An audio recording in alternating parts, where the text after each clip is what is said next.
ਤੁਸੀਂ ਅਦਾਲਤ 'ਚ ਕੇਸ ਦਾਇਰ ਕਰ ਦਿੱਤਾ? ਜੀ ਬਿਲਕੁਲ ਕੀਤਾ। ਉਹ ਜਿਹੜੀਆਂ ਬੀਬੀਆਂ ਨੰਗੀਆਂ ਹੋ ਗਈਆਂ ਸੀ ਉਹਨਾਂ ਨੇ ਵੀ ਇਹਨਾਂ ਦਾ ਨਾਮ ਲਿਆ ਸੀ ਕਿ ਉਹ ਫੇਮ ਲੈਣਾ ਚਾਹੁੰਦੀਆਂ ਸੀ। ਇਹਦਾ ਨਾਂ ਕੀ ਹੈ? ਲਾਈਵ ਤੇ ਬਹਿ ਕੇ ਇਨਡਾਇਰੈਕਟਲੀ ਕਿਹਾ ਜਾਂਦਾ ਹੈ, ਮੀਨਸ ਕਿ ਲਾਈਵ ਤੇ ਬਹਿ ਕੇ ਜਿੱਥੇ ਪੂਰਾ ਵਰਲਡ ਦੇਖ ਰਿਹਾ ਉੱਥੇ ਬੈਠ ਕੇ ਕਿਹਾ ਜਾਂਦਾ ਹੈ, ਉਹੀ ਅਲਫਾਜ਼ ਬੋਲੇ ਜਾਂਦੇ ਨੇ। ਤੇ ਹੁਣ ਮੈਂ ਨਹੀਂ ਫਿਲਹਾਲ ਚਾਹੁੰਦੀ ਕਿ ਕਿੱਥੇ ਜਾ ਕੇ ਬਜ਼ੁਰਗ ਸਾਡੇ ਵੱਡੇ ਜਿਹੜੇ ਨੇ ਉਹ ਖਤਮ ਕਰਨਗੇ। ਇਹ ਜਿਹੜੀ ਲੜਾਈ ਹੈ ਇਹ ਚੱਲੀ ਬੀਗੋ ਤੋਂ ਹੈ, ਸਟਾਰਟ ਬੀਗੋ ਤੋਂ ਹੋਇਆ। ਤੁਹਾਡੇ ਨਾਲ ਤੇ ਬੀਗੋ ਤੇ ਹੋਈ, ਤੇ ਜਿਹੜੀਆਂ ਬਾਕੀ ਲੜਕੀਆਂ ਨੇ ਉਹਨਾਂ ਨਾਲ ਕੀ ਪ੍ਰੋਬਲਮ ਹੋਇਆ? ਮੈਂ ਖੂਬਸੂਰਤ ਕੈਫ ਨੂੰ ਕਿਹਾ ਸੀ ਜੀ ਤੁਸੀਂ ਇਹਦੀ ਵਜ਼ਾਹਤ ਫਰਮਾਓ, ਸ਼ੀ ਮੇਲ ਔਰ ਔਰਤ ਇਹ ਕੀ ਰੌਲਾ ਹੈ? ਜਿਹੜੇ ਮੈਨੂੰ ਬਦਨਾਮ ਕਰ ਰਹੇ ਨੇ, ਜਿਹੜੇ ਇਹ ਸਮਝ ਰਹੇ ਨੇ ਕਿ ਅਸੀਂ ਇੰਜ ਕਹਿ ਕੇ ਤੇ ਅਸੀਂ ਇਹਨੂੰ ਬਦਨਾਮ ਕਰਕੇ ਇਹਦਾ ਨਾਮ ਖਰਾਬ ਕਰ ਲਵਾਂਗੇ। ਨਾਮ ਬਜ਼ੁਰਗ ਸਾਡਾ ਖਰਾਬ ਕਰ ਰਹੇ ਨੇ, ਅਸੀਂ ਬਜ਼ੁਰਗਾਂ ਦਾ ਨਾਮ ਕੀ ਲੈਣਾ? ਜਿਹੜੀਆਂ ਔਰਤਾਂ ਨੇ ਨੰਗਾ ਕੀਤਾ ਸੀ ਉਹ ਵੀ ਐਕਟਰਾਂ ਨਹੀਂ ਸੀ, ਉਹ ਵੀ ਐਕਟਰਾਂ ਸੀ। ਉਹ ਤੇ ਵੀ ਇਹ ਕਿਹਾ ਜਾ ਰਿਹਾ ਸੀ ਜੀ ਇਹ ਤੇ ਫੇਮ ਵਾਸਤੇ ਕੀਤਾ ਜਾ ਰਿਹਾ ਹੈ, ਫੇਮ ਲੈਣ ਵਾਸਤੇ ਕਰ ਰਹੀ ਹੈ। ਮੈਨੂੰ ਡਰਾਇਆ ਧਮਕਾਇਆ ਜਾ ਰਿਹਾ ਕਿ ਇਸ ਵਾਪਸ ਲੈ ਲਓ, ਆਪਣੇ ਆਪ ਚੀਜ਼ਾਂ, ਲੜਾਈ ਖਤਮ ਕਰੋ, ਇਹ ਕਰੋ ਉਹ ਕਰੋ। ਜਿਹੜੇ ਇਲਜ਼ਾਮਾਤ ਤੁਸੀਂ ਲਗਾਏ ਨੇ ਉਹ ਵੀ ਤੇ ਇੰਤਹਾਈ ਸੰਗੀਨ ਨੇ। ਅਗਰ ਤੁਹਾਡੇ ਕੋਲ ਉਹ ਸਬੂਤ ਮੰਗਣਗੇ ਕਿ ਇਹਨਾਂ ਦਾ ਸਬੂਤ ਮਿਲਣਗੇ, 100% ਮਿਲਣਗੇ। ਸਾਹਮਣੇ ਆ ਕੇ ਦੱਸਣਗੇ ਝੂਠ ਹੈ। ਇਹ ਆਪਣੇ ਮੂੰਹ ਮੰਨੇ ਨੇ ਨਾ ਕਿ ਮੇਰੇ ਘਰ ਚ ਆਉਂਦੀਆਂ ਪਾਰਟੀਆਂ ਕਰਦੀਆਂ। ਪਾਰਟੀਆਂ ਦੇ ਨਾਮ ਤੇ ਕੀ ਕਰ ਰਹੇ ਹੋ ਤੁਸੀਂ? ਅਗਰ ਤੁਹਾਨੂੰ ਕੱਲ ਨੂੰ ਇਹਨਾਂ ਦਾ ਸਬੂਤ ਪ੍ਰੋਵਾਈਡ ਕਰਨਾ ਪੈਂਦਾ ਤੇ ਤੁਹਾਡੇ ਕੋਲ ਸਬੂਤ ਇਹਦੇ ਮੌਜੂਦ ਨੇ। ਸ਼ੀਮੇਲ ਜਿਹੜੇ ਨੇ ਉਹ ਇਨਸਾਨ ਨਹੀਂ ਹੁੰਦੇ ਯਾਰ, ਇਹਨਾਂ ਨਾਲੋਂ ਬਿਹਤਰ ਹੁੰਦੇ ਨੇ। ਮਹਿਕ ਮਲਕ ਨੇ ਕਿੰਨਾ ਬਿਜ਼ਨਸ ਦਿੱਤਾ, ਇਹ ਦੇ ਸਕਦੀ ਇਹਨਾਂ ਬਿਜ਼ਨਸ? ਅਗਰ ਤੁਸੀਂ ਉਹਨਾਂ ਨੂੰ ਹੀ ਐਡਾ ਬੁਰਾ ਸਮਝਦੇ ਹੋ ਜਾਂ ਉਹਨਾਂ ਨੂੰ ਬਾਰ-ਬਾਰ ਮੇਰੇ ਨਾਲ ਕੰਪੇਅਰ ਕਰਦੇ ਹੋ, ਮੇਰੇ ਤੁਸੀਂ ਮੁਕਾਬਲੇ ਤੇ ਉਹਨਾਂ ਨੂੰ ਖੜਾ ਕਰਦੇ ਹੋ, ਤੇ ਉਹਨਾਂ ਦੀ ਤੇ ਇਹਨਾਂ ਨਾਲੋਂ ਬਹੁਤੀ ਇੱਜ਼ਤ ਹੈ। ਕਹਿੰਦੇ ਨੇ ਬਜ਼ੁਰਗ ਕਿ ਮੇਰਾ ਨਾਮ ਇਸਤੇਮਾਲ ਕੀਤਾ ਜਾ ਰਿਹਾ। ਬਜ਼ੁਰਗੋ ਤੁਹਾਡੇ ਨਾਲੋਂ ਬਹੁਤਾ ਨਾਮ ਉਸ ਸ਼ੀਮੇਲ ਦਾ ਜੇ ਜਾਓ। ਦੇਖੋ ਇਹ ਮਤਲਬ ਕੁਝ ਵੀ ਨਹੀਂ ਕਿਹਾ ਜਾ ਸਕਦਾ। ਮੈਂ ਪਰਸੋਂ ਲੇਟ ਨਾਈਟ ਵੀਡੀਓ ਲਾਈ ਹੈ ਮੈਕ ਦੀ, ਤੇ ਮੇਰਾ ਹਾਲੇ ਇਸ ਟਾਈਮ ਉਹਦਾ 42-43 ਲੱਖ ਵਿਊ ਇਸ ਟਾਈਮ ਤੱਕ ਹੋ ਚੁੱਕਾ ਜੀ। ਬਿਸਮਿਲ੍ਲਾਹ ਰਹਿਮਾਨ ਰਹੀਮ। ਮੈਂ ਬਾਬਰ ਬੇਗ ਔਰ ਤੁਸੀਂ ਵੇਖ ਰਹੇ ਹੋ ABHD TV। ਮੇਰੇ ਨਾਲ ਨੇ ਜੀ ਖੂਬਸੂਰਤ ਕੈਫ ਸਾਹਿਬਾ। ਚੂँकि ਗਰਮੀ ਬਹੁਤ, ਅਸੀਂ ਚਾਹ ਰਹੇ ਹਾਂ ਕਿ ਅਸੀਂ ਡਾਇਰੈਕਟ ਮੁੱਦੇ ਤੇ ਆਈਏ। ਤੇ ਮੁੱਦਾ ਜਿਹੜਾ ਹੈ ਅੱਜ ਕੱਲ੍ਹ, ਲੇਕਿਨ ਕਿਉਂਕਿ ਮੈਂ ਲੇਟ ਹੋ ਗਿਆ, ਜਿਸ ਤਰ੍ਹਾਂ ਤੁਹਾਨੂੰ ਪਤਾ ਕਿ ਮੇਰਾ ਐਕਸੀਡੈਂਟ ਹੋ ਗਿਆ, ਉਹਦੀ ਵਜ੍ਹਾ ਤੋਂ ਮੈਂ ਅੱਜ ਪਹਿਲਾ ਕੋਈ ਇੰਟਰਵਿਊ ਕਰ ਰਿਹਾ ਤਕਰੀਬਨ 1 ਮਹੀਨੇ ਬਾਅਦ। ਤੇ ਪਹਿਲਾਂ ਹੀ ਮੈਂ ਖੂਬਸੂਰਤ ਕੈਫ ਦਾ ਕਰ ਰਹੇ ਹਾਂ ਤੇ ਗੱਲ ਕਰਨੇ ਆ। ਅਸਲਾਮ ਵਾਲੇਕੁਮ ਜੀ। ਵਾਲੇਕੁਮ ਅਸਲਾਮ। ਪਹਿਲੇ ਤਾਂ ਸਭ ਤੋਂ ਇਹ ਦੱਸੋ ਤੁਹਾਡਾ ਐਕਸੀਡੈਂਟ ਹੋ ਗਿਆ, ਪਤਾ ਹੀ ਨਹੀਂ ਸਾਨੂੰ। ਮੈਂ ਤੇ ਕੋਈ ਸੜਕ ਤੋਂ 15 ਫੁੱਟ ਗੱਡੀ ਮੇਰੀ ਡੂੰਘੀ ਡਿੱਗ ਪਈ ਸੀ। ਓਏ ਹੋਏ ਹੋਏ ਹੋਏ, ਬਚ ਗਏ, ਚਲੋ ਅੱਲਾਹ ਪਾਕ ਜ਼ਿੰਦਗੀ ਤੰਦਰੁਸਤੀ। ਚੋਟਾਂ ਕਾਫੀ ਆ ਗਈਆਂ? ਨਹੀਂ, ਕੱਖ ਵੀ ਨਹੀਂ ਹੋਇਆ। ਗੱਡੀ ਤਬਾਹ ਹੋ ਗਈ, ਲੇਕਿਨ ਮੈਂ ਬਿਲਕੁਲ ਅੱਲਾਹ ਤਾਲਾ ਨੇ ਬਿਲਕੁਲ ਸਹੀ ਸਲਾਮਤ ਜਿਹੜਾ ਉਹ ਕੱਢ ਲਿਆ। ਅੱਛਾ ਇਹ ਦੱਸੋ ਕਿ ਅਸੀਂ ਟੌਪਿਕ 'ਤੇ ਆਈਏ, ਗੱਲਾਂ ਅਸੀਂ ਬੈਠ ਕੇ ਵੀ ਕਰ ਸਕਦੇ ਹਾਂ। ਅੱਛਾ ਇਹ ਦੱਸੋ ਕਿ ਅੱਜ ਕੱਲ੍ਹ ਜਿਹੜਾ ਟੌਪਿਕ ਚੱਲ ਰਿਹਾ ਕਿੱਥੇ ਜਾ ਕੇ ਖ਼ਤਮ ਹੋਏਗਾ? ਇਹਦਾ ਕੀ ਤਰੀਕਾਕਾਰ ਬਣੇਗਾ? ਦੇਖੋ ਜੀ, ਇਹ ਤੇ ਹੁਣ ਮੈਂ ਨਹੀਂ ਫਿਲਹਾਲ ਚਾਹੁੰਦੀ ਕਿ ਕਿੱਥੇ ਜਾ ਕੇ ਬਜ਼ੁਰਗ ਸਾਡੇ ਵੱਡੇ ਜਿਹੜੇ ਨੇ ਉਹ ਖਤਮ ਕਰਨਗੇ। ਬਜ਼ੁਰਗ ਨਾਨੀ ਸਭ ਜਾਣਦੇ ਨੇ। ਤੇ ਚੂँकि ਮੈਨੂੰ ਇਸ ਚੀਜ਼ ਦਾ ਨਹੀਂ ਪਤਾ, ਸਟਾਰਟਿੰਗ ਵੀ ਉੱਥੋਂ ਹੀ ਸੀ ਤੇ ਐਂਡ ਵੀ ਮੇਰਾ ਖਿਆਲ ਉੱਥੋਂ ਹੀ ਹੋਏਗਾ। ਜਦੋਂ ਖਾਮੋਸ਼ ਹੋ ਜਾਣਗੇ ਤੇ ਅਸੀਂ ਵੀ ਖਾਮੋਸ਼ ਹਾਂ। ਅੱਛਾ ਇਹ ਜਿਹੜੀ ਲੜਾਈ ਹੈ ਇਹ ਚੱਲੀ ਬੀਗੋ ਤੋਂ ਹੈ, ਸਟਾਰਟ ਬੀਗੋ ਤੋਂ ਹੋਇਆ? ਹਾਂਜੀ, ਲਾਈਵ ਬੀਗੋ ਤੋਂ ਹੋਇਆ ਜੀ, ਲਾਈਵ ਤੋਂ ਹੈ ਬਿਲਕੁਲ। ਤੇ ਪਹਿਲਾਂ ਮੈਡਮ ਨੇ ਤੁਹਾਨੂੰ ਕੁਝ ਕਿਹਾ ਜਾਂ ਤੁਸੀਂ ਮੈਡਮ ਨੂੰ ਕਿਹਾ? ਪਹਿਲੇ ਨੰਬਰ ਤੇ ਮੈਨੂੰ ਇਹ ਨਹੀਂ ਪਤਾ ਮੈਡਮ ਕੌਣ ਹੈ, ਕਿਹਦਾ ਤੁਸੀਂ ਜ਼ਿਕਰ ਕਰ ਰਹੇ ਹੋ। ਮੈਂ ਤਾਂ ਬਜ਼ੁਰਗਾਂ ਨੂੰ ਜਾਣਨੀ, ਨਾਨੀ ਨੂੰ ਜਾਣਨੀ ਆ, ਠੀਕ ਹੈ। ਔਰ ਸਟਾਰਟਿੰਗ ਉੱਧਰੋਂ ਹੀ ਹੋਈ ਹੈ, ਉਹ ਪ੍ਰੂਫ ਵੀ ਹੈਗੇ ਨੇ ਕਿ ਸਟਾਰਟਿੰਗ ਹੋਈ ਹੈ ਉੱਧਰੋਂ। ਉਸ ਤੋਂ ਬਾਅਦ ਜਿਹੜੀ ਰਿਟਰਨ ਸਾਨੂੰ ਦੇਣਾ ਪਿਆ ਬਸ।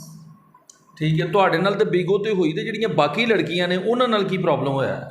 ਉਹਨਾਂ ਦਾ ਵੀ ਉਹ ਇਸ਼ੂਜ਼ ਉਹਨਾਂ ਦੇ ਪਹਿਲੇ ਸੀ ਬੈਕ ਤੋਂ। ਜਿਸ ਤਰ੍ਹਾਂ ਮੇਰੇ ਨਾਲ ਸੀ, ਮੈਂ ਰੌਕਸੀ ਦੇ ਡਰਾਮੇ ਤੋਂ ਇਨਕਾਰ ਕੀਤਾ ਈਦ ਵਾਲੇ ਤੋਂ ਕਿ ਮੈਂ ਨਹੀਂ ਪਰਫਾਰਮ ਕਰਨਾ, ਕਿਉਂਕਿ ਮੈਂ ਪਹਿਲੇ ਲੜਾਈ ਤੋਂ ਡਰ ਰਹੀ ਸੀ ਕਿ ਮੈਨੂੰ ਪਤਾ ਸੀ ਲੜਾਈ ਹੋ ਜਾਏਗੀ, ਕਿਉਂਕਿ ਗੱਲਾਂ ਕਾਫੀ ਜ਼ਿਆਦਾ ਬੈਕ ਸਟੇਜ ਆ ਰਹੀਆਂ ਸੀ ਉੱਧਰੋਂ ਨਾ।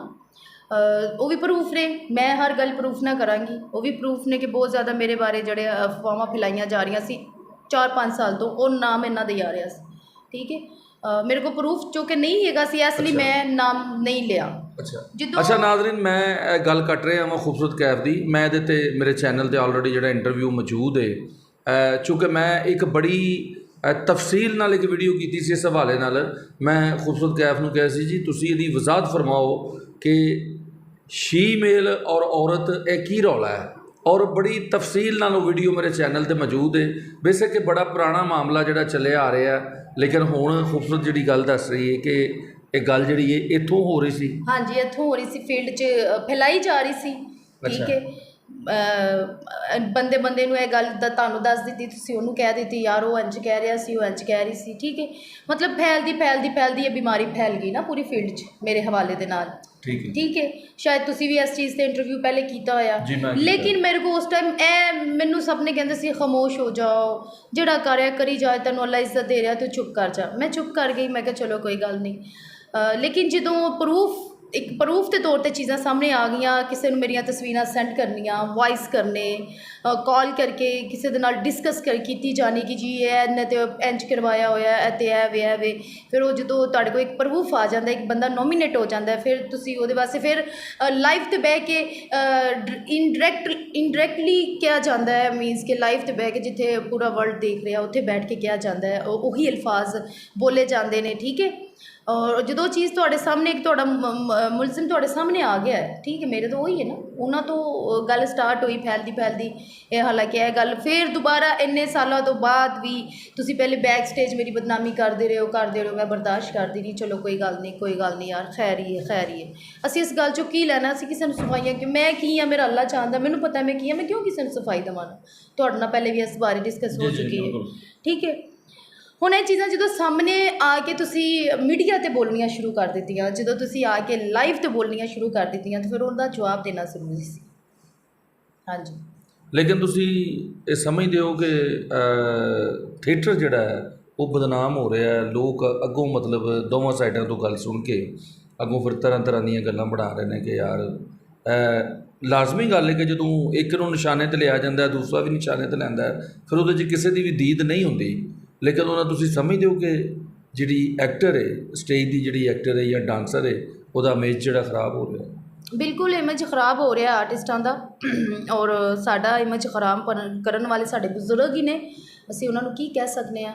ਉਹਨਾਂ ਨੇ ਸਟਾਰਟਿੰਗ ਕੀਤੀ ਹੈ, ਉਹਨਾਂ ਨੂੰ ਇਹ ਗੱਲ ਸੋਚਣੀ ਚਾਹੀਦੀ ਸੀ ਕਿ ਉਹ ਆਪਣੀ ਉਮਰ ਦੇ ਲਿਹਾਜ਼ ਨਾਲ ਕਹਿੰਦੇ ਨੇ ਕਿ ਮੈਂ ਬਹੁਤ ਸੀਨੀਅਰ ਹਾਂ ਅਤੇ ਮੈਂ ਬਹੁਤ ਮੇਰਾ ਨਾਮ ਇਸਤੇਮਾਲ ਕੀਤਾ ਜਾ ਰਿਹਾ। ਸਭ ਤੋਂ ਘਟੀਆ ਇਲਜ਼ਾਮ ਤੇ ਇਹ ਦੇਖੋ ਨਾ ਤੁਸੀਂ ਬਾਬਰ ਸਾਹਿਬ, ਇਲਜ਼ਾਮ ਦੇਖੋ ਕਿ ਉਹ ਜਿਹੜੀਆਂ ਬੀਬੀਆਂ ਨੰਗੀਆਂ ਹੋ ਗਈਆਂ ਸੀ, ਉਹਨਾਂ ਨੇ ਵੀ ਇਹਨਾਂ ਦਾ ਨਾਮ ਲਿਆ ਸੀ ਕਿ ਉਹ ਫੇਮ ਲੈਣਾ ਚਾਹੁੰਦੀਆਂ ਸੀ। ਇਹਦਾ ਨਾਂ ਕੀ ਹੈ? ਇਹ ਕੀ ਸਮਝਦੀ ਹੈ ਆਪਣੇ ਆਪ ਨੂੰ ਕਿ ਮੈਂ ਕੀ ਹਾਂ, ਕਿ ਮੇਰੇ ਨਾਮ ਤੋਂ ਕੋਈ ਆਪਣੇ ਆਪ ਨੂੰ ਗੰਦਾ ਕਰਕੇ, ਨੰਗਾ ਕਰਕੇ, ਆਪਣੇ ਆਪ ਨੂੰ ਮਤਲਬ ਕਿ ਘਟੀਆ ਤਰੀਨ ਕਰਕੇ ਪਬਲਿਕ ਆਡੀਅנס ਦੇ ਵਿੱਚ ਇਸ ਤਰ੍ਹਾਂ ਦਾ ਨਾਮ ਕੌਣ ਕਮਾਉਣਾ ਚਾਹੇਗਾ? ਮੈਨੂੰ ਨਹੀਂ ਇਹ ਗੱਲ ਸਮਝ ਹੀ ਆਉਂਦੀ ਕਿ ਕੋਈ ਨਾਮ ਕਮਾਉਣ ਵਾਸਤੇ ਇਹ ਨਾਮ ਯੂਜ਼ ਕਰ ਰਿਹਾ। ਅਸੀਂ ਇਸ ਲਈ ਬਜ਼ੁਰਗ ਕਹਿਣਾ ਸ਼ੁਰੂ ਕਰਤਾ, ਨਾਨੀ ਕਹਿਣਾ ਸ਼ੁਰੂ ਕਰਤਾ ਕਿ ਅਸੀਂ ਨਾਮ ਹੀ ਨਾ ਲਈਏ। ਪਤਾ ਨਹੀਂ ਕੀ ਉਹਨੂੰ ਆਪਣੇ ਆਪ 'ਤੇ ਮਾਣ ਹੈ ਆਪਣੇ ਨਾਮ ਦਾ ਕਿ ਮੇਰਾ ਨਾਮ ਇਸਤੇਮਾਲ ਹੋ ਰਿਹਾ ਸਿਰਫ ਫੇਮ ਲੈਣ ਵਾਸਤੇ। ਅੱਲਾ ਮਾफ़ ਕਰੇ, ਇਸ ਤਰ੍ਹਾਂ ਦਾ ਫੇਮ ਤੇ ਅਸੀਂ ਲਾਨਤ ਪਾਉਂਦੇ ਹਾਂ। ਅਸੀਂ ਇਸ ਤਰ੍ਹਾਂ ਦਾ ਫੇਮ ਬਿਲਕੁਲ ਨਹੀਂ ਲੈਣਾ ਚਾਹੁੰਦੇ। ਔਰ ਸਾਡੇ 'ਤੇ ਜਿਹੜੇ ਮੇਰੇ 'ਤੇ ਇਲਜ਼ਾਮਾਤ ਨੇ ਉਹ ਬਿਲਕੁਲ ਬੇਬੁਨਿਆਦ ਨੇ, ਠੀਕ ਹੈ। ਮੈਂ ਤਾਂ ਤਸਦੀਕ ਪਹਿਲੇ ਵੀ ਕਰ ਚੁੱਕੀ ਹਾਂ, ਹੁਣ ਵੀ ਕਰਨੀ ਆ ਕਿ ਜਿਹੜਾ ਇਲਜ਼ਾਮ ਲਾਉਂਦਾ ਉਹ ਸਾਬਤ ਕਰੇ। ਅਗਰ ਸਾਬਤ ਨਹੀਂ ਕਰਦਾ ਤਾਂ ਉਹਨੂੰ ਇਲਜ਼ਾਮ ਲਾਉਣ ਦਾ ਵੀ ਕੋਈ ਹੱਕ ਨਹੀਂ। ਇਹਦਾ ਕੋਈ ਸੋਲੂਸ਼ਨ ਵੀ ਹੈ ਤੁਹਾਡੇ ਕੋਲ ਕਿ ਇੰਝ ਹੋ ਜਾਵੇ ਤੇ ਇਸ ਗੱਲ ਨੂੰ ਖ਼ਤਮ ਕੀਤਾ ਜਾਏ ਜਾਂ ਚੈਪਟਰ ਨੂੰ ਕਲੋਜ਼ ਕੀਤਾ ਜਾਏ? ਜੀ, ਇਹਦਾ ਸੋਲੂਸ਼ਨ ਇਹੀ ਹੈਗਾ ਕਿ ਮੇਰੀ ਇੱਜ਼ਤ ਖਰਾਬ ਕੀਤੀ ਗਈ। ਪਹਿਲੇ ਤਾਂ ਤੁਸੀਂ ਫੀਲਡ ਦੇ ਵਿੱਚ ਇਹ ਬਦਨਾਮੀ ਫੈਲਾਈ ਸੀ ਬੈਕ ਸਟੇਜ, ਹੁਣ ਇਹ ਤੁਸੀਂ ਮੀਡੀਆ 'ਤੇ ਗੱਲ ਚੁੱਕ ਕੇ ਲੈ ਆਏ ਹੋ। ਹੁਣ ਮੀਡੀਆ 'ਤੇ ਆ ਗਈ ਹੈ ਸਾਡੀ ਆਡੀਅנס ਸਾਹਮਣੇ ਬਿਲਕੁਲ। ਹੁਣ ਉਸ ਆਡੀਅנס ਨੂੰ, ਬਜ਼ੁਰਗਾਂ ਨੂੰ ਚਾਹੀਦਾ ਹੈ ਕਿ ਪ੍ਰੂਫ ਦੇਣਾ, ਮੈਨੂੰ ਚੈੱਕ ਕੀਤਾ ਜਾਏ, ਮੇਰਾ ਹਰਜਾਨਾ ਪੇ ਕੀਤਾ ਜਾਏ, ਮੇਰਾ ਦਾਵਾ ਚੱਲ ਰਿਹਾ ਹੈ। ਅੱਛਾ, ਤੁਸੀਂ ਅਦਾਲਤ 'ਚ ਕੇਸ ਦਾਇਰ ਕਰ ਦਿੱਤਾ? ਜੀ ਬਿਲਕੁਲ ਕੀਤਾ ਹੈ। ਹੱਥ ਕੇ ਇੱਜ਼ਤ ਦਾ? ਹਾਂਜੀ ਬਿਲਕੁਲ ਕੀਤਾ ਹੈ। ਅੱਛਾ ਠੀਕ ਹੈ। ਹਾਂਜੀ ਲਾਹੌਰ? ਹਾਂਜੀ ਲਾਹੌਰ। ਮੇਰੀਆਂ ਐਪਲੀਕੇਸ਼ਨਾਂ ਵੀ ਨੇ, ਸਾਈਬਰ ਕ੍ਰਾਈਮ 'ਚ ਮੇਰੀਆਂ ਐਪਲੀਕੇਸ਼ਨਾਂ ਹੈ, ਮੇਰੀ FIR ਵੀ ਹੈ ਇਸ ਮੌਜੂ 'ਤੇ। ਨਹੀਂ ਤਾਂ ਤੁਹਾਨੂੰ ਚੈੱਕ ਕਰਕੇ ਕੀ ਹੋਏਗਾ? ਸਾਰੇ ਨੂੰ ਪਤਾ ਕਿ ਕੁੜੀ ਹੈ, ਤੇ ਕੀ ਚੈੱਕ ਕਰਕੇ ਕੀ ਹੋਏਗਾ? ਬਿਜ਼ਤ ਤੇ ਹੋਣਗੇ ਨਾ ਕਰਨ ਵਾਲੇ, ਬਿਜ਼ਤ ਤੇ ਹੋਣ ਨੇ ਨਾ ਜਿਹੜੇ ਮੈਨੂੰ ਬਦਨਾਮ ਕਰ ਰਹੇ ਨੇ, ਜਿਹੜੇ ਇਹ ਸਮਝ ਰਹੇ ਨੇ ਕਿ ਅਸੀਂ ਇੰਝ ਕਹਿ ਕੇ ਤੇ ਅਸੀਂ ਇਹਨੂੰ ਬਦਨਾਮ ਕਰਕੇ ਇਹਦਾ ਨਾਮ ਖਰਾਬ ਕਰ ਲਵਾਂਗੇ। ਨਾਮ ਬਜ਼ੁਰਗ ਸਾਡਾ ਖਰਾਬ ਕਰ ਰਹੇ ਨੇ, ਅਸੀਂ ਬਜ਼ੁਰਗਾਂ ਦਾ ਨਾਮ ਕੀ ਲੈਣਾ? ਜਿਹੜੇ ਹੋਈ ਬਜ਼ੁਰਗ ਗਏ ਨੇ ਉਹਨਾਂ 'ਚ ਅਸੀਂ ਕੀ ਕੱਢਣਾ? ਬਈ ਤੈਨੂੰ ਤਾਂ ਕੋਈ ਕਾਸਟ ਹੀ ਨਹੀਂ ਕਰਦਾ, ਠੀਕ ਹੈ, ਤੂੰ ਤੇ ਘਰ ਬੁਲਾ ਕੇ ਕਾਸਟ ਹੁੰਨੀ ਹੈ, ਤੈਨੂੰ ਤੇਰੇ ਨਾਂ ਤੋਂ ਕੀ ਕਿਸੇ ਨੇ ਫੇਮ ਲੈਣਾ? ਔਰ ਮੈਨੂੰ ਤਾਂ ਸਮਝ ਨਹੀਂ ਆਉਂਦੀ ਬਾਬਰ ਸਾਹਿਬ, ਤੁਸੀਂ ਵੀ ਸਮਝਦਾਰ ਹੋ, ਆਡੀਅנס ਵੀ ਬੱਚੀ ਨਹੀਂ ਹੈ। ਅੱਜ ਕੱਲ੍ਹ ਸੋਸ਼ਲ ਮੀਡੀਆ ਦਾ ਦੌਰ ਹੈ ਕਿ ਜਿਹੜੀਆਂ ਔਰਤਾਂ ਉਹਨੇ ਨੇ ਨੰਗਾ ਕੀਤਾ ਸੀ ਉਹ ਵੀ ਐਕਟਰਾਂ ਨਹੀਂ ਸੀ, ਉਹ ਵੀ ਐਕਟਰਾਂ ਸੀ। ਉਹ 'ਤੇ ਵੀ ਇਹ ਕਿਹਾ ਜਾ ਰਿਹਾ ਸੀ ਜੀ ਇਹ ਤਾਂ ਫੇਮ ਵਾਸਤੇ ਕੀਤਾ ਜਾ ਰਿਹਾ, ਫੇਮ ਲੈਣ ਵਾਸਤੇ ਕਰ ਰਹੀ ਹੈ, ਇਹ ਫੇਮ ਲੈਣ ਵਾਸਤੇ ਮੇਰਾ ਨਾਮ ਇਸਤੇਮਾਲ ਹੋ ਰਿਹਾ। ਹੱਤਾਂ ਕਿ ਉਸ ਲੜਕੇ ਨੇ ਵੀ ਆ ਕੇ ਇਹਦਾ ਨਾਮ ਲਿਆ, ਫਿਰ ਉਹਦੇ ਮੋਬਾਈਲ 'ਚੋਂ ਡਾਟਾ ਤੱਕ ਮਿਲ ਗਿਆ ਸੀ, ਇਹਦੇ ਮੈਸੇजेस ਵੀ ਬਰਾਮਦ ਹੋ ਗਏ ਸੀ ਪ੍ਰੂਫ ਤੌਰ 'ਤੇ। ਉਹਨਾਂ ਨੂੰ ਦਬਾਇਆ ਗਿਆ, ਉਹਨਾਂ ਨੂੰ ਡਰਾਇਆ ਗਿਆ, ਜਿਸ ਤਰ੍ਹਾਂ ਕਿ ਨੀਲੋ 'ਤੇ ਹੁਣ ਫਾਇਰਿੰਗ ਕੀਤੀ ਗਈ। ਮੈਨੂੰ ਡਰਾਇਆ ਧਮਕਾਇਆ ਜਾ ਰਿਹਾ ਕੇਸ ਵਾਪਸ ਲੈ ਲਓ, ਆਪਣੇ ਆਪ ਚੀਜ਼ਾਂ, ਲੜਾਈ ਖ਼ਤਮ ਕਰੋ, ਇਹ ਕਰੋ ਉਹ ਕਰੋ, ਠੀਕ ਹੈ। ਮੈਂ ਤਾਂ ਹੱਕ ਦੀ ਲੜਾਈ ਲੜ ਰਹੀ ਹਾਂ। ਪਹਿਲੇ ਉਹ 3 ਲੜਕੀਆਂ ਨਿਸ਼ਾਨਾ ਬਣੀਆਂ, ਹੁਣ ਅਸੀਂ 4 ਜਣੀਆਂ ਨਿਸ਼ਾਨਾ ਬਣ ਗਈਆਂ, ਇਸ ਤੋਂ ਬਾਅਦ 4 ਹੋਰ ਕੋਈ ਨਿਸ਼ਾਨਾ ਬਣਨਗੀਆਂ। ਬਿਹਤਰ ਹੈ ਕਿ ਉਹਨੂੰ ਸਬਕ ਸਿਖਾਇਆ ਜਾਏ। ਬਜ਼ੁਰਗਾਂ ਨੂੰ ਸਮਝ ਆਉਣੀ ਚਾਹੀਦੀ ਕਿ ਤੁਹਾਡੀਆਂ ਹੱਡੀਆਂ 'ਚ ਇੰਨੀ ਹੁਣ ਤਾਕਤ ਨਹੀਂ ਹੈਗੀ ਤੇ ਸਾਡਾ ਇਸਤੇਮਾਲ ਨਾ ਕਰੋ। ਬਿਹਤਰ ਹੈ ਕਿ ਮਾफ़ੀ ਮੰਗ ਲਓ। ਜਿਹੜੇ ਇਲਜ਼ਾਮਾਤ ਤੁਸੀਂ ਲਗਾਏ ਨੇ ਉਹ ਵੀ ਤਾਂ ਇੰਤਹਾਈ ਸੰਗੀਨ ਨੇ। ਅਗਰ ਤੁਹਾਡੇ ਕੋਲ ਉਹ ਸਬੂਤ ਮੰਗਣਗੇ ਕਿ ਇਹਨਾਂ ਦਾ 100% ਸਬੂਤ ਦਿਓ। ਮਿਲਣਗੇ, 100% ਮਿਲਣਗੇ। ਸਾਹਮਣੇ ਆ ਕੇ ਦੱਸਣਗੇ ਝੂਠ ਹੈ, ਕੈਫ ਝੂਠ ਬੋਲ ਰਹੀ ਹੈ। ਰਾਤ ਨੂੰ 50-50 ਬੰਦੇ, 30-30 ਬੰਦੇ, 20-20 ਬੰਦੇ ਨਹੀਂ ਘਰ 'ਚ ਹੁੰਦੇ। ਪਾਰਟੀਆਂ ਦੇ ਨਾਮ 'ਤੇ ਕੀ ਹੋ ਰਿਹਾ ਇਹਨਾਂ ਦੇ ਘਰ 'ਚ ਜਾ ਕੇ ਚੈੱਕ ਕੀਤਾ ਜਾਏ। ਇਹ ਆਪਣੇ ਮੂੰਹ ਮੰਨੇ ਨੇ ਨਾ ਕਿ ਮੇਰੇ ਘਰ 'ਚ ਆਉਂਦੀਆਂ ਪਾਰਟੀਆਂ ਕਰਦੀਆਂ। ਪਾਰਟੀਆਂ ਦੇ ਨਾਮ 'ਤੇ ਕੀ ਕਰ ਰਹੇ ਹੋ ਤੁਸੀਂ? ਕੋਈ ਕਿਸੇ ਦੇ ਤੁਹਾਡੇ ਗੇਟ ਦੇ ਉੱਤੇ ਖੜ੍ਹੇ ਨੇ ਗਾਰਡਸ, ਤੁਹਾਡੇ ਘਰ ਗਾਰਡਸ ਨਾ ਵੀ ਹੋ, ਤੁਹਾਡੀ ਇਜਾਜ਼ਤ ਤੋਂ ਬਗੈਰ ਮੈਂ ਤੁਹਾਡੇ ਘਰ ਨਹੀਂ ਆ ਸਕਦੀ। ਬਾਬਰ ਸਾਹਿਬ ਆ ਸਕਦੀ ਜੀ ਨਹੀਂ ਆਇਆ ਜਾਂਦਾ। ਕੋਈ ਵੀ ਅਜਨਬੀ ਆ ਸਕਦਾ ਹੈ, ਕੋਈ ਜਾਣਨ ਵਾਲਾ ਵੀ ਨਹੀਂ ਆ ਸਕਦਾ। ਅਜਨਬੀ ਤਾਂ ਬੜੀ ਦੂਰ ਦੀ ਗੱਲ ਹੈ। ਨਹੀਂ, ਘਰ ਤੇ ਕਿਸੇ ਨੇ ਦੇਖੋ ਕਿਸੇ ਤਲਕ ਨਾਲ ਹੀ ਜਾਣਾ ਜੀ। ਵੈਸੇ ਤੇ ਕੋਈ ਵੀ ਕਿਸੇ ਦੇ ਘਰ ਨਹੀਂ ਜਾ ਸਕਦਾ। ਕਿਸੇ ਦੇ ਘਰ ਕੋਈ ਕਿੰਜ ਜਾ ਕੇ ਖਾਣੇ ਖਾ ਸਕਦਾ ਹੈ? ਕਿੰਜ ਤੁਸੀਂ ਉਹਨਾਂ ਦੇ ਅੱਗੇ ਖਾਣੇ ਪ੍ਰੋਵਾਈਡ ਕਰਦੇ ਹੋ? ਕਿੰਜ ਤੁਸੀਂ ਉਹਨਾਂ ਨੂੰ ਚੀਜ਼ਾਂ ਪ੍ਰੋਵਾਈਡ ਕਰਦੇ ਹੋ? ਕਿੰਜ ਤੁਸੀਂ ਆਪਣਾ ਘਰ ਪ੍ਰੋਵਾਈਡ ਕਰਦੇ ਹੋ? ਕਿਉਂ ਕਰ ਰਹੇ ਹੋ ਤੁਸੀਂ? ਇਹਦੇ ਪਿੱਛੇ ਵੀ ਤਾਂ ਇੱਕ ਲੌਜਿਕ ਹੈ ਨਾ। ਪਬਲਿਕ ਇੰਨੀ ਪਾਗਲ ਨਹੀਂ ਹੈਗੀ, ਔਰ ਇਹ ਚੀਜ਼ਾਂ ਉਹਨਾਂ ਨੇ ਖੁਦ ਮੰਨ ਲਈਆਂ। ਅੱਛਾ, ਫਿਲਮੀ ਆਰਟਿਸਟ ਜਿਹੜੇ ਨੇ ਮਤਲਬ ਉਹਨਾਂ ਦੇ ਘਰ ਲੋਕ ਆਉਂਦੇ ਜਾਂਦੇ ਨੇ, ਆਣ ਜਾਣ ਹੁੰਦਾ ਵੀ ਹੈ। ਲੇਕਿਨ ਮਤਲਬ ਅਗਰ ਤੁਹਾਨੂੰ ਕੱਲ੍ਹ ਨੂੰ ਇਹਨਾਂ ਦਾ ਸਬੂਤ ਪ੍ਰੋਵਾਈਡ ਕਰਨਾ ਪੈਂਦਾ ਤੇ ਤੁਹਾਡੇ ਕੋਲ ਸਬੂਤ ਇਹਦੇ ਮੌਜੂਦ ਨੇ, ਜਾਂ ਤੁਸੀਂ ਇੱਕ ਉਹਨਾਂ 'ਤੇ ਵੀ ਇਲਜ਼ਾਮ ਜਿਹੜਾ ਮਤਲਬ ਜਿਹੜਾ ਤੁਹਾਡੀ ਤਰਫੋਂ ਕਿ ਬਈ ਡਾਂਸਰ ਨਾਲ ਇਹਨਾਂ ਦੇ ਰਿਲੇਸ਼ਨ ਸਨ, ਜੋ ਮਾਮਲਾ ਸੀ? ਜੀ ਪੂਰੀ ਫੀਲਡ ਜਾਣਦੀ, ਮੈਂ ਇਕੱਲੀ ਤਾਂ ਨਹੀਂ ਕਹਿ ਰਹੀ, ਪੂਰੀ ਫੀਲਡ ਕਹਿ ਰਹੀ ਹੈ। ਪੂਰੀ ਫੀਲਡ ਕੋ ਪੁੱਛਣ ਇਹਨਾਂ ਦੇ ਕੀ ਮਾਮਲਾਤ ਸਨ, ਇਹ ਆਈਸ ਪੀਂਦੇ ਸਨ ਜਾਂ ਉਹਨਾਂ ਦੇ ਨਾਲ ਕੀ ਮਾਮਲਾਤ ਰਹੇ ਨੇ। ਫਿਰ ਉਹਨਾਂ ਨੂੰ ਮਾਰਿਆ ਕੁੱਟਿਆ, ਉਹ ਹੁਣ ਵਿਚਾਰਾ ਪਤਾ ਨਹੀਂ ਕਿੱਥੇ ਨੇ, ਗਾਇਬ ਕਰ ਛੜਿਆ। ਉਹਦੇ ਨਾਲ ਕੀ ਕੀਤਾ ਕੀ ਨਹੀਂ, ਜੋ ਵੀ ਹੈ ਵਟ ਐਵਰ। ਮੈਂ ਤਾਂ ਕਿਸੇ ਦੀ ਪਰਸਨਲ ਲਾਈਫ ਡਿਸਕਸ ਹੀ ਨਹੀਂ ਕਰਨਾ ਚਾਹੁੰਦੀ। बिकॉज इसलिए कह रही हूँ क्योंकि बुज़ुर्गों ने 4-5 लफ्ज़ याद किए ने। बिकॉज मैं ये कहना चाहती हूँ कि उनकी पर्सनल लाइफ में क्या है मैं नहीं जानना चाहती। मैं चाहती हूँ कि मेरी कोई पर्सनल लाइफ डिस्कस ना करे, मैं किसी की नहीं करूँगी। और जो मैं बातें बोल रही हूँ वो पुरानी फ़िल्म इंडस्ट्री के लोगों ने मुझे बताई हैं। और मैं तो आज की हूँ, मुझे क्या पता इसके कल में क्या था, किसकी बेटी कब पैदा हुई, इसकी शादी हुई थी अरबाज से पहले नहीं हुई थी। ये सारी चीज़ें इसे पता है, मैं हकीकत कह रही हूँ। ठीक है, शाहनूर स्टूडियो के सामने जो मोहल्ला था तंग गलियों वाला, वहाँ पे इनका घर था, पहले वहाँ रहती थी। वहाँ से उठ के चौहटोन की कोठियों तक का सफ़र कैसे हो गया? और फिर उठ के हमें ही कहना हाँ ये तो वो है, वो नहीं होती आहो नहीं आहो, आहो नहीं आहो। तो माशाल्लाह वाजदा कर दी रही हैं इनकी। ठीक है, माशाल्लाह मैं इज़्ज़त करती हूँ जहाँ पे माँ का नाम आता है, चाहे वो मेरे दुश्मन की भी माँ हो, मैं इज़्ज़त करूँगी। लेकिन किसी के पास्ट को या किसी को इतना हकीर या इतना छोटा मत दिखाओ, ऊपर बैठा इज़्ज़त देने वाला। क्या क्या नहीं लोगों ने मेरे बारे में किया। बाबर साहब आप पहले भी तो इंटरव्यू कर चुके हैं। जी ਮੈਨੂੰ ਪਤਾ ਹੈ। और ये वही लोग हैं आज मंजर आम पर आ गए। देखो मैं तो ਤੁਹਾਨੂੰ ਪਹਿਲਾਂ ਵੀ ਖੂਬਸੂਰਤ ਕੈਫ ਸਭਾ ਮੈਂ ਕਿਹਾ ਸੀ ਕਿ ਦੇਖੋ ਤੁਹਾਨੂੰ ਫੇਮ ਮਿਲ ਰਿਹਾ ਹੈ। ਮੈਂ ਤੇ ਜਿਸ ਦਿਨ ਦਾ ਤੁਹਾਨੂੰ ਆਇਆ ਦੇਖਿਆ, ਮੈਂ ਤੁਹਾਨੂੰ ਇੱਕ ਸਟੈਪ ਅੱਗੇ ਹੀ ਦੇਖਿਆ, ਪਿੱਛੇ ਜਾਂਦਿਆਂ ਮੈਂ ਨਹੀਂ ਦੇਖਿਆ। ਤਾਂ ਮੈਂ ਇਸ ਲਈ ਤੁਹਾਨੂੰ ਕਿਹਾ ਸੀ ਕਿ ਮੇਰਾ ਨਹੀਂ ਖਿਆਲ ਕਿ ਅਸੀਂ ਆਰਟਿਸਟਾਂ, ਸਾਨੂੰ ਚਾਹੀਦਾ ਜਿੰਨੇ ਅਸੀਂ ਓਪਨ ਹੁੰਦੇ ਆ, ਮੇਰਾ ਖਿਆਲ ਹੈ ਸਾਡੀ ਵੀ ਰਿਸਪੈਕਟ 'ਚ ਫਰਕ ਪੈਂਦਾ ਹੈ। ਬਿਲਕੁਲ ਸਾਡੀ ਰਿਸਪੈਕਟ 'ਚ ਫਰਕ ਪੈਂਦਾ ਹੈ। ਔਰ ਤੁਸੀਂ ਉਹ ਵੀਡੀਓ, ਮੈਂ ਤੁਹਾਨੂੰ ਲਿੰਕ ਭੇਜ ਦੇਵਾਂਗੀ, ਤੁਸੀਂ ਵੀਡੀਓ ਦੇਖ ਲੈਣਾ ਕਿ ਆਇਆ ਕਿ ਜੋ ਇਹਨਾਂ ਨੇ ਗੱਲਾਂ ਬਜ਼ੁਰਗਾਂ ਲੋਕ ਹੋਈਆਂ ਸੀ ਸਟਾਰਟਿੰਗ 'ਚ, ਉਹ ਗੱਲਾਂ ਸੁਣਨ ਤੋਂ ਬਾਅਦ ਕੈਫ ਕੀ ਕਰਦੀ? ਕੈਫ ਆਪਣੇ ਕੰਨ ਬੰਦ ਕਰ ਲੈਂਦੀ, ਜ਼ੁਬਾਨ ਬੰਦ ਕਰ ਲੈਂਦੀ, ਜਾਂ ਉਸ ਤੋਂ ਬਾਅਦ ਨੀਲੋ ਨੂੰ ਡਰਾਇਆ ਧਮਕਾਇਆ ਗਿਆ। ਨੀਲੋ 'ਤੇ ਫਾਇਰਿੰਗ ਹੁੰਦੀ। ਨੀਲੋ ਦਾ ਦਾਵਾ ਜਿਹੜਾ ਹੈ ਨਾ, ਉਹ ਕੇਸ ਚੱਲ ਰਿਹਾ, ਉਹਦੇ ਵਿੱਚ ਪ੍ਰੀਵੀਅਸ ਬੇਲ ਨੇ ਬਜ਼ੁਰਗਾਂ ਦੀ। ਠੀਕ ਹੈ, ਉਹ ਵੀ ਪ੍ਰੂਫ ਹੈਗੇ ਨੇ। ਔਰ ਇਹਨਾਂ ਨੇ ਵੀ ਕੋਈ ਸਿਸਟਮ ਇੰਜ ਦੇ ਕੀ। ਅੱਛਾ, ਕੋਈ ਸੋਲੂਸ਼ਨ ਦਿਓ ਕਿ ਵਾਈਂਡ ਅਪ ਕਿੱਥੇ ਹੋ ਸਕਦਾ, ਕਿਵੇਂ ਹੋ ਸਕਦਾ? ਦੇਖੋ ਅਖੀਰ ਤੇ ਮਤਲਬ ਕੇਸ ਹੋ ਜਾਣ, ਜੋ ਮਰਜ਼ੀ ਹੋ ਜਾਣ, ਲੇਕਿਨ ਇਹਦਾ ਹੱਲ ਤੇ ਇਹੀ ਹੁੰਦਾ ਨਾ, ਬੈਠ ਕੇ ਮੁਜ਼ਾਕਰਾਤ ਜਿਹੜੇ ਨੇ ਉਹੀ ਹੁੰਦੇ ਨੇ। ਲੇਕਿਨ ਕੀ ਤੁਸੀਂ ਕਿਸ ਤਰ੍ਹਾਂ ਚਾਹੁੰਦੇ ਹੋ ਕਿ ਇਹਨੂੰ ਗੱਲ ਨੂੰ ਖ਼ਤਮ ਕੀਤਾ ਜਾਏ, ਵਾਈਂਡ ਅਪ ਕੀਤਾ ਜਾਏ? ਇਹਦਾ ਵਾਈਂਡ ਅਪ ਹੋਣਾ ਚਾਹੀਦਾ। ਸਾਰੇ ਦੇਖੋ ਨਾ, ਉਹਦੇ 'ਚ ਅਸੀਂ ਹੋਈਏ, ਤੁਸੀਂ ਹੋਈਓ, ਇੱਜ਼ਤ ਸਭ ਦੀ ਸਾਂਝੀ ਹੈ। ਲੇਕਿਨ ਮਾਮਲਾ ਇਹ ਵੇ ਕਿ ਇਹਨੂੰ ਖ਼ਤਮ ਵੀ ਤਾਂ ਕਰਨਾ ਚਾਹੀਦਾ ਨਾ। ਚਲੋ ਹੋ ਗਿਆ, ਲੇਕਿਨ ਕੁਝ ਮੰਨ ਲਿਆ, ਕੁਝ ਮਨਾ ਕੇ, ਤੇ ਇਹਨੂੰ ਵਾਈਂਡ ਅਪ ਕਿਸ ਤਰ੍ਹਾਂ ਕੀਤਾ ਜਾਂਦਾ? ਕੀ ਤੁਹਾਡਾ ਸ਼ਰਤ ਸ਼ਰਾਇਤ ਹੈ ਕਿ ਤੁਸੀਂ ਕਹਿੰਦੇ ਹੋ ਇੰਜ ਹੋ ਜਾਵੇ ਤਾਂ ਠੀਕ, ਇਸ ਗੱਲ ਨੂੰ ਕਲੋਜ਼ ਕੀਤਾ ਜਾ ਸਕਦਾ ਹੈ? ਕੋਈ ਐਸਾ ਆਪਸ਼ਨ ਤੁਹਾਡੇ ਕੋਲ ਮੌਜੂਦ ਹੈ? ਬਿਲਕੁਲ, ਇਹਦਾ ਆਪਸ਼ਨ ਇਹ ਹੈਗਾ ਕਿ ਸਾਡੀ ਇੱਜ਼ਤ ਨਾ ਖਰਾਬ ਕੀਤੀ ਜਾਏ ਔਰ ਆਪਣਾ ਮੂੰਹ ਬੰਦ ਕਰ ਲਿੱਤਾ ਜਾਏ। ਅਗਰ ਉਹਨਾਂ ਦਾ ਮੂੰਹ ਬੰਦ ਹੋ ਜਾਏਗਾ ਤਾਂ ਸਾਡਾ ਵੀ ਬੰਦ ਹੋ ਜਾਏਗਾ। ਬਸ ਫਾਈਨਲੀ ਇਹ ਗੱਲ ਹੈਗੀ। ਔਰ ਜਿਹੜੀ ਇੱਜ਼ਤ ਖਰਾਬ ਕੀਤੀ ਹੈ ਉਹਦਾ ਤਾਂ ਹਰਜਾਨਾ ਇਹਨਾਂ ਨੇ ਭਰਨਾ ਹੈ। ਅਗਰ ਤੁਸੀਂ ਕਹਿੰਦੇ ਹੋ ਕਿ ਵਾਈਂਡ ਅਪ ਦੀ ਤਰਫ ਆਉਣਾ ਚਾਹੀਦਾ ਹੈ, ਵਾਈਂਡ ਅਪ ਹੋਣਾ ਚਾਹੀਦਾ, ਬਿਲਕੁਲ ਹਰ ਲੜਾਈ ਦਾ ਵਾਈਂਡ ਅਪ ਹੀ ਹੁੰਦਾ ਹੈ। ਔਰ ਵਾਈਂਡ ਅਪ ਉਹਦਾ ਹੈ ਹੀ ਹੈ। ਮੈਨੂੰ ਕੋਈ ਇਤਰਾਜ਼ ਨਹੀਂ ਹੈਗਾ ਇਸ ਚੀਜ਼ 'ਤੇ ਕਿ ਉਹ ਆਪਣਾ ਮੂੰਹ ਬੰਦ ਕਰ ਲੈਣ, ਦੁਬਾਰਾ ਨਾ ਕੋਈ ਫਜ਼ੂਲ ਗੱਲ ਕਰਨ ਜਿਸ ਦਾ ਉਹਨਾਂ ਦੇ ਕੋਲ ਕੋਈ ਪ੍ਰੂਫ ਹੀ ਨਹੀਂ ਹੈ। ਬੇਬੁਨਿਆਦ ਗੱਲਾਂ ਨੇ ਇਹ, ਬੇਬੁਨਿਆਦ ਹੈ ਜੀ। ਇਹਨੂੰ ਇਹ ਕਹਿੰਦੇ ਨੇ ਇਹ ਤੇ ਇਹ ਵੇ, ਇਹ ਤੇ ਫਲਾਨ ਨੇ, ਮੀਨਸ ਕਿ ਬਾਬਰ ਸਾਹਿਬ ਬੇਬੁਨਿਆਦ। ਮੈਂ ਤੁਹਾਨੂੰ ਕਹਿ ਦਵਾਂ ਕੁੜੀ ਹੈ ਤਾਂ ਤੁਸੀਂ ਭਾਈ ਕਹਿਣ ਦਾ ਮਤਲਬ ਹੈ ਕਿ ਕਿਸੇ ਦੇ ਉੱਤੇ ਇੰਜ ਦੀ ਸੰਗੀਨ ਫਜ਼ੂਲ ਹੈ ਬਦਨਾਮੀ ਕਿਸੇ ਦੀ ਕਰਕੇ ਕੀ ਤੁਹਾਨੂੰ ਮਿਲੇਗਾ? ਕੁਛ ਵੀ ਨਹੀਂ ਮਿਲਣਾ ਹੈ। ਤੇ ਸਿਰਫ ਇਹ ਤਾਂ ਛੋਟੀਆਂ ਮੋਟੀਆਂ ਗੱਲਾਂ ਨੇ, ਲੇਕਿਨ ਮੇਰੇ ਕੋਲ ਹਿਸਟਰੀਆਂ ਨੇ ਪ੍ਰੂਫਸ ਦੇ ਨਾਲ। ਮੇਰੇ ਬਾਰੇ ਅਗਰ ਗੱਲ ਕਰਨੀ ਹੈ ਤਾਂ ਮੇਰੇ ਕੋਲ ਪ੍ਰੂਫ ਨੇ, ਉਸ ਹਿਸਾਬ ਨਾਲ ਗੱਲ ਕਰਨੀ। ਮੇਰਾ ਪ੍ਰੂਫ ਹੀ ਨਹੀਂ ਹੈ। ਮੇਰੇ ਤੇ ਇੱਕ ਹੀ ਇਲਜ਼ਾਮ ਲਾਉਂਦੇ ਹੋ ਬਸ, ਸ਼ੀਮੇਲ, ਤੇ ਪ੍ਰੂਫ ਤੇ ਦੇਵੋ। ਉਹ ਤੇ ਤੁਸੀਂ ਮਰ ਜਾਓਗੇ ਤਾਂ ਨਹੀਂ ਪ੍ਰੂਫ ਦੇ ਸਕਦੇ, ਕਿਉਂਕਿ ਮੈਂ ਹੈ ਹੀ ਨਹੀਂ। ਮੇਰਾ ਤੇ ਇਸ ਤੋਂ ਇਲਾਵਾ ਕੀ ਹੈ ਤੁਹਾਡੇ ਕੋਲ? ਮੇਰੇ ਕੋਲ ਤੁਹਾਡੀਆਂ ਹਿਸਟਰੀਆਂ ਨੇ ਪ੍ਰੂਫਾਂ ਦੇ ਨਾਲ, ਤੁਹਾਡੀਆਂ ਪਾਰਟੀਆਂ ਜਿੱਥੇ ਤੁਸੀਂ ਕਰਦੇ ਰਹੇ ਹੋ, ਕੀ ਕਰਦੇ ਰਹੇ ਹੋ, ਸਾਰੀਆਂ ਵੀਡੀਓਜ਼ ਨੇ, ਵੌਇਸ ਨੇ, ਬਹੁਤ ਕੁਛ ਹੈ ਮੇਰੇ ਕੋਲ, ਮੈਂ ਇਕੱਠਾ ਕੀਤਾ ਹੋਇਆ। ਕਿ ਅਗਰ ਬਜ਼ੁਰਗਬਾਜ਼ ਨਹੀਂ ਆਉਣਗੇ ਤਾਂ ਮੈਂ ਮੰਜ਼ਰ-ਏ-ਆਮ ਤੇ ਲੈ ਆਵਾਂਗੀ ਉਹ ਚੀਜ਼ਾਂ। ਮੇਰਾ ਪ੍ਰੂਫ ਕਰੋ, ਮੈਂ ਚਾਹੁੰਦੀ ਹਾਂ ਮੇਰਾ ਪ੍ਰੂਫ ਤੇ ਕਰੋ। ਲੇਕਿਨ ਕਰੇਗਾ ਕੌਣ? ਮਤਲਬ ਬਜ਼ੁਰਗ ਕਰ ਲੈਣ ਆਇਨ। ਪਬਲਿਕ ਨੂੰ ਪਤਾ ਮੈਂ ਕਿਹਨਾਂ ਨੂੰ ਕਹਿ ਰਹੀ ਹਾਂ। ਚਲੋ ਮੇਰਾ ਇੱਕ ਲਾਸਟ ਸਵਾਲ ਹੈ ਕਿ ਸ਼ੀਮੇਲ ਜਿਹੜੇ ਨੇ ਉਹ ਇਨਸਾਨ ਨਹੀਂ ਹੁੰਦੇ ਯਾਰ? ਇਹਨਾਂ ਨਾਲੋਂ ਬਿਹਤਰ ਹੁੰਦੇ ਨੇ।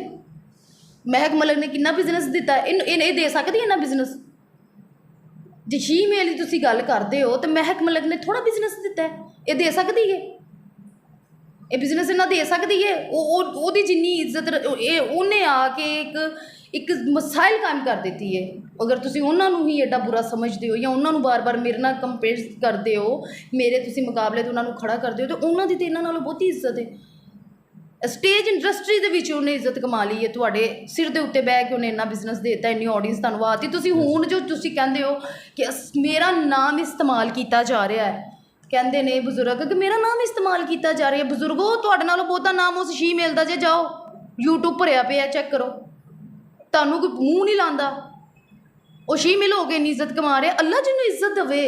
ਜੀ ਪਸੰਦੀਦਗੀ ਦੀ ਬਾਤ ਹੈ। ਦੇਖੋ ਇਹ ਮਤਲਬ ਕੁਝ ਵੀ ਨਹੀਂ ਕਿਹਾ ਜਾ ਸਕਦਾ। ਮੈਂ ਕੱਲ ਪਰਸੋਂ ਲੇਟ ਨਾਈਟ ਵੀਡੀਓ ਲਾਈ ਹੈ ਮੈਕ ਦੀ, ਤੇ ਮੇਰਾ ਖਿਆਲ ਇਸ ਟਾਈਮ ਉਹਦਾ 42-43 ਲੱਖ ਵਿਊ ਇਸ ਟਾਈਮ ਤੱਕ ਹੋ ਚੁੱਕਿਆ। ਕਿਉਂ ਹੈ? ਉਹਨੂੰ ਅੱਲਾ ਨੇ ਇੱਜ਼ਤ ਦਿੱਤੀ ਹੈ। ਲੋਕ ਪਸੰਦ ਕਰਦੇ ਨੇ। ਲੋਕਾਂ ਦੀ ਨਜ਼ਰਾਂ 'ਚ ਅੱਲਾਹ ਤਾਲਾ ਨੇ ਉਹਨੂੰ ਵਹਾਇਆ ਕਿ ਯਾਰ ਇਹਨੂੰ ਅੱਲਾ ਦੇ ਦਿਮਾਗ 'ਚ ਪਾਉਂਦਾ ਨਾ, ਇਹਨੂੰ ਪਸੰਦ ਕਰੋ। ਲੇਕਿਨ ਐਸਾ ਨਹੀਂ, ਹਰ ਬੰਦੇ ਦੀ ਆਪਣੀ ਜਗ੍ਹਾ ਹਮੀਅਤ ਹੈ। ਉਹ ਦੇਖੋ ਸਾਡੇ ਤੋਂ ਵੀ ਕੋਈ ਜੂਨੀਅਰ ਹੈ, ਕੋਈ ਥੱਲੇ ਵੇ। ਮਤਲਬ ਸਾਡੇ ਥੀਏਟਰ 'ਚ ਇੱਕ ਮੇਕਅਪ ਮੈਨ, ਇੱਕ ਆਰਟਿਸਟ, ਇੱਕ ਚਾਹ ਲਿਆਉਣ ਵਾਲਾ, ਉਹਦੀ ਵੀ ਇੱਕ ਆਪਣੀ ਇੱਜ਼ਤ ਰਿਸਪੈਕਟ ਜਿਹੜੀ ਹੈ ਮਤਲਬ ਉਹ ਮੌਜੂਦ ਹੈ। ਗੇਟਕੀਪਰ ਉਹਦੀ ਵੀ ਇੱਕ ਰਿਸਪੈਕਟ ਹੈ। ਹੁਣ ਉੱਠ ਕੇ ਬਜ਼ੁਰਗ ਕਹਿੰਦੇ ਨੇ ਹਾਂ ਕੌਣ ਹੈ ਉਹ ਲੜਕੀ, ਮੈਂ ਤਾਂ ਜਾਣਤੀ ਨਹੀਂ। ਉਸ ਲੜਕੀ ਨੂੰ ਨਾਲੇ ਤੂੰ ਕਹਿ ਨਹੀਂ ਮੇਰੀ ਟਿਕਟੋਕ ਭਰੀ, ਉਹਦੇ ਨਾਲ ਤੇਰੀ ਵੀਡੀਓ ਨੇ, 2-3 ਸਾਲ 4 ਸਾਲ ਤੋਂ ਤੇਰਾ ਉਹਦੇ ਨਾਲ ਤਲਕ ਸੀ, ਆਣ ਜਾਣ ਸੀ। ਅੱਜ ਤੂੰ ਕਹਿੰਦੀ ਉਹ ਕੌਣ ਕੁੜੀ, ਮੈਂ ਜਾਣਦੀ ਨਹੀਂ, ਕਿਉਂਕਿ ਤੇਰੀਆਂ ਹਕੀਕਤਾਂ ਬਾਹਰ ਲੈ ਕੇ ਆਉਣ ਲੱਗੀ ਹੋ। ਠੀਕ ਹੈ, ਲੇਕਿਨ ਤੁਸੀਂ ਗੁਜ਼ਰੇ ਵਕਤਾਂ ਦਾ ਵੀ ਉਹ ਕਹਿੰਦੇ ਨੇ ਕੋਈ ਬੰਨਿਆ ਤੇ ਘਾਹ ਕੀਤਾ, ਗੁਜ਼ਰਿਆਂ ਵਕਤਾਂ ਦਾ ਨਹੀਂ ਸੱਜਣਾ ਹਯਾ ਕੀਤਾ। ਤੇ ਮਤਲਬ ਹੈ ਕਿ ਉਹਨੇ ਨਹੀਂ ਕੀਤਾ। ਜੇ ਉਹ ਹਯਾ ਕਰਦੀ ਤੇ ਉਹ ਲਾਈਵ ਤੇ ਪੂਰੀ ਦੁਨੀਆ ਦੇ ਸਾਹਮਣੇ ਬਹਿ ਕੇ ਉਹ ਅਲਫਾਜ਼ ਨਾ ਬੋਲਦੀ ਜਿਹਦੀ ਹਕੀਕਤ ਨਹੀਂ ਸੀ। ਬਾਬਰ ਸਾਹਿਬ ਦੇਖੋ ਜੋ ਚੀਜ਼ ਹਕੀਕਤ ਨਹੀਂ ਸੀ ਨਾ, ਉਹ ਗੱਲ ਨਾ ਕਰਦੀ। ਜੋ ਕੀਤੀ ਹੈ तो ठीक है, कोई गल नहीं। आई डोंट केयर, मुझे कोई परवाह नहीं। दुनिया बोलती जाएगी और मैं इंशाल्लाह आगे बढ़ती जाऊंगी। मेरे अल्लाह ने चाहा, मेरी माँ की दुआओं से मुझे कोई फ़र्क नहीं पड़ने वाला। जी नाज़रीन, मैं पार्ट 2 करांगा।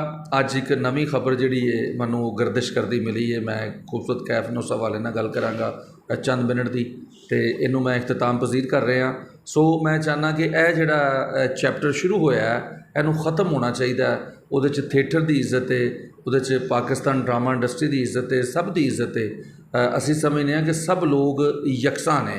ਉਹ ਚਾਹੇ तो मैडम खुशबू होए, चाहे तो खूबसूरत कैफ होवे, हर बंदा अपनी जगह इज्जत रखता है। और असीं समझने कि इस चैप्टर नूं ख़त्म होना चाहिए। तुहाडा की ख्याल है इस हवाले नाल तुसीं कमेंट्स बॉक्स 'ਚ लिखना। सानूं तुहाडी राय दा इंतज़ार रहेगा। पाकिस्तान जिंदाबाद।